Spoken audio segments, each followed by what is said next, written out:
안녕하세요. 오늘 소개해드릴 책은 구두장이 마틴이에요. 유명한 톨스토이가 지은 거라고 합니다. 우리 한번 읽어보아요.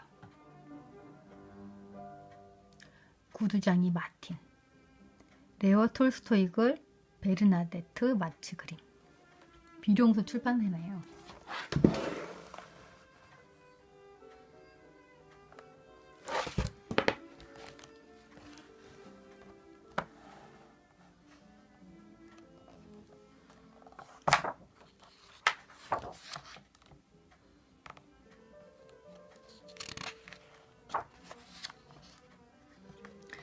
어느 작은 마을에 마틴이라는 구두장이가 살았습니다. 마틴은 창문이 하나 있는 작은 지하 방에 살았는데 그 창문으로만 거리를 내다볼 수 있었습니다. 그래서 마틴은 지나가는 사람들의 다리밖에 볼 수 없었습니다. 하지만 마틴은 신발만 보아도 그 사람이 누구인지 알았습니다. 이 마을에 모든 사람들의 신발은 거의 다 마틴이 고쳐주었기 때문입니다. 낮 동안에 구두장이 마틴은 일을 했습니다. 저녁이면 마틴은 뜨겁게 차를 끓이고 책꽂이에서 성경책을 꺼내 책상 앞에 앉았습니다. 등잔 불빛 속에서 성경책을 읽다 보면 마음이 따뜻해지곤 했습니다. 어느 날 저녁이었습니다. 그날도 마틴은 커다란 성경책을 펼쳤습니다. 마틴은 예수님을 초대한 부자 이야기를 읽었습니다. 이야기를 읽고 난 마틴은 한동안 깊은 생각에 잠겼습니다. 만약 예수님이 찾아오시면 나는 잘 대접할 수 있을까? 무슨 말을 하고 무엇을 할까? 마틴은 등불을 끄고 머리를 두 손에 파묻힌 채 깊은 생각에 잠겼습니다.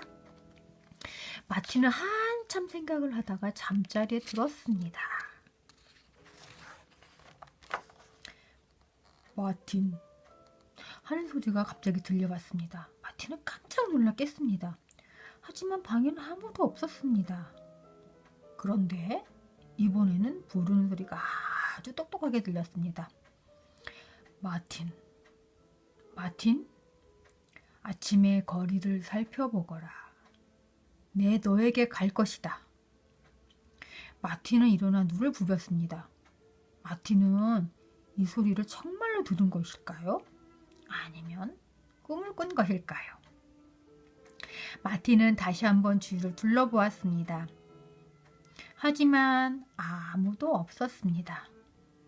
마틴은 다시 자리에 누워 잠이 들었습니다. 다음날 아침 마틴은 동이 트기 전에 일어났습니다. 마틴은 난로에 불을 붙이고 그 위에 물주전자를 올려놓았습니다. 그리고 작업복으로 갈아입고 창밖을 내다보았습니다. 아직 이른 아침이라 거리에는 아무도 없었습니다. 물이 끓자 마틴은 차를 타고 빵을 잘랐습니다. 마틴은 어젯밤 일이 꿈이었을까 생각하며 아침을 먹었습니다. 조금 뒤에 마틴은 일을 시작했습니다. 막 가죽을 한 조각 잘라내는데 발걸음 소리가 들렸습니다. 마틴은 위를 올려다보았습니다.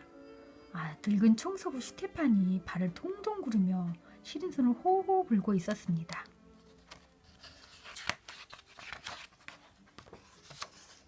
마틴은 얼른 창문을 열고 외쳤습니다. 들어와요, 스테판. 우리 집에서 몸 좀 녹이세요. 스테판은 안으로 들어와 따뜻한 난로 옆에 앉았습니다. 날씨가 춥군. 얼음장 같아. 스테판이 한숨을 쉬면서 말했습니다. 스테판은 마틴이 내놓은 뜨거운 차를 한 모금씩 천천히 마셨습니다. 스테판은 몸이 따뜻해지자 고맙다는 인사를 하고 돌아갔습니다. 마틴은 차를 한 잔 더 마시고 난로 위에 양배추 스프를 올려놓았습니다. 마틴이 다시 창밖을 내다보았을 때 어떤 젊은 여인이 아기를 안고 서 있었습니다. 여인은 얇은 자기 옷으로 아기를 감싸 찬바람을 막으려고 애쓰고 있었습니다.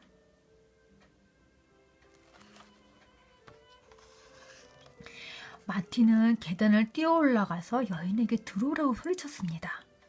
마티는 여인에게 수프를 주고 자신의 낡은 외투도 가져다 주었습니다. 그 외투는 크기가 넉넉해서 여인과 아기를 충분히 감쌀 수 있었습니다. 또 마티는 여인에게 돈을 주며 아이에게 우유를 사주라고 했습니다. 여인은 허리를 굽혀 고맙다는 인사를 했습니다. 여인은 두툼하고 따뜻한 외투로 자기와 아이의 몸을 감싸고 떠났습니다.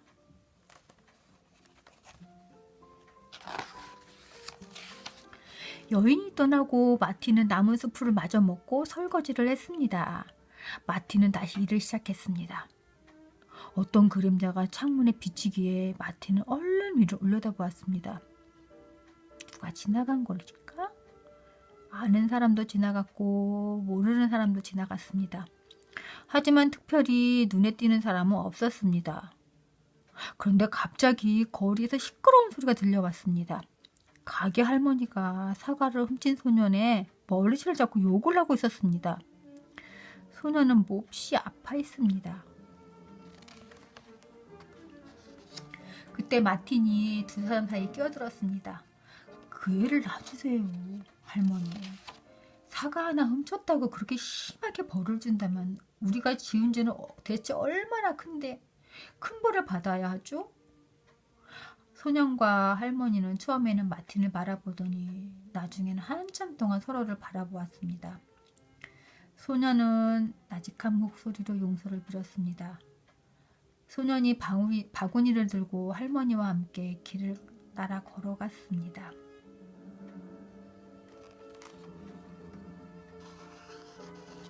마틴은 또다시 일을 시작했습니다. 내일 아침까지 끝내야 하는 일이었습니다. 곧 날이 어두워졌습니다. 가로등에 불을 붙이는 사람이 지나갔습니다. 마틴은 등불을 켜고 장화를 마저 다 꿰맸습니다. 일이 끝나자 마틴은 연장을 정리하고 가죽 조각들을 치웠습니다. 마틴은 벽에서 등잔을 내려 책상 위에 올려놓았습니다. 마틴은 어제 저녁 열심히 읽던 성경을 다시 한번 읽으려고 했습니다. 그때 갑자기 뒤에서 인기척이 나더니 누군가가 다가왔습니다. 주위를 둘러보니 뒤쪽 어두운 구석에 정말로 사람이 서 있었습니다. 하지만 누구인지는 알아볼 수 없었습니다. 그때 어떤 목소리가 속삭였습니다. 마틴? 날 모르겠던가? 누구세요? 마틴이 물었습니다. 나였네. 하면서 어두운 구석에서 스테판이 빙그레 웃으며 걸어 나왔습니다. 역시 나였네. 하더니 아기를 낳은 여인이 앞으로 나왔습니다. 그 여인은 살며시 웃고 있었습니다. 아가도 방글방글 웃고 있었습니다. 역시 나였네. 하더니 가게 할머니와 사과를 든 소년이 이쪽으로 걸어왔습니다. 두 사람도 빙그레 웃고 있었습니다. 마틴은 깜짝 놀라 모두를 바라보았습니다. 그 사람들은 마틴의 눈앞에서 안개 속으로 조금씩 모습을 감추더니 사라져버렸습니다. 구두장의 마틴은 자기 꿈이 거짓이 아니었다는 것을 깨달았습니다. 예수님은 오늘 정말로 마틴에게 오셨고 마틴은 예수님을 맞이한 것이었습니다. 이 구두장의 영혼은 아주 맑아졌습니다. 마틴은 어젯밤에 읽다가만 바로 그 부분을 읽기 시작했습니다. 그쪽 맨 위에는 이렇게 적혀 있었습니다. 너희가 여기 있는 형제 가운데 가장 보잘것없는 한 사람에게 해준 것이 바로 나에게 해준 것이다.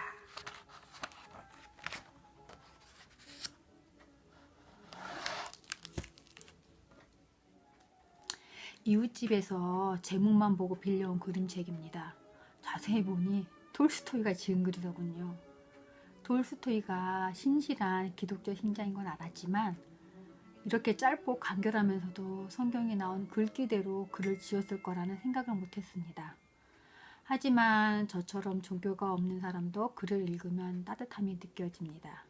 그냥 보기만 해도 좋습니다. 책을 읽으면서 느끼는 것은 나눔의 의미가 있었습니다. 예수님이 꿈속에 나와서 힌트를 주었지만 마틴은 힌트가 없어도 구두를 만들면서 틈틈이 창밖을 보며 어려운 사람들에게 따뜻한 마음을 나누어 주었을 것입니다.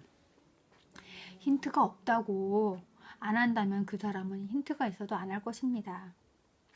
마틴이 종교인을 벗어나 일반 사람이어도 나누어 주면서 행복을 느낄 수 있는 사람일 것입니다. 나눔은 결코 부유하고 힘 있는 자들의 여유가 아닙니다. 또한 거창하게 크게 해야만 하는 것은 더더욱은 아니죠. 따뜻한 차 한 잔, 시원한 냉수 한 사발. 그 속에 사랑과 정성이 있을 때 바로 선행이 이루어집니다. 평범하고 소박한 삶을 사는 구두장이 마틴의 이야기입니다. 여기서 보면은 사과를 훔친 아이가 나와요. 그래서 이렇게 추운 나라도, 러시아는 되게 추운 나라거든요. 추운 나라에도 사과가 있다라는 게 좀 신기했어요. 근데 사과는 전 세계에 어디든지 있다고 하더라고요. 그래서 사과 따는 사람을 한번 그려보는 것도 하나의 독후 활동이 될 것 같아요. 사과나무를 그리고 사과 따는 사람을 그리는 거죠. 거기에다가 뭐 사과를 따는 도구를 그려도 되고, 사과를 따서 이동할 수 있는 뭐 이동 매체를 그려도 되고, 아무튼 사과를 따는 사람을 그려보는 것도 하나의 독후 활동이 될 것 같습니다. 오늘은 여기까지 하겠습니다. 안녕히 계세요.